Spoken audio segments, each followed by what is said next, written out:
Dottoressa Dalla Barba, consigliere Padova 2020, stanziato 1.200.000 euro per l'idrovia, si va avanti col progetto quindi? Sì, io lo spero veramente. Io spero che il progetto venga portato avanti con le giuste direttive, perché questo è prioritario. Vorrei aggiungere che è un progetto che noi abbiamo tanto auspicato come nel programma di Padova 2020. Io credo che sarà importante non solo per l'aspetto diciamo anti-alluvione con poche gocce di pioggia, sappiamo essere una zona a rischio, ma anche per tutta la valorizzazione della navigabilità del canale.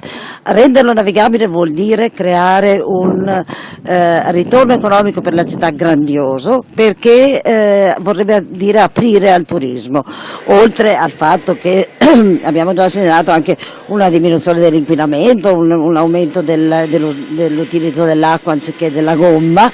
Però pensare che un turista possa arrivare a Padova a 100 metri dalla Cappella degli Scrovegni a piedi, credo che sia una cosa straordinaria, e il turismo porta economia alla città e valorizza anche la parte culturale di Padova, città della cultura.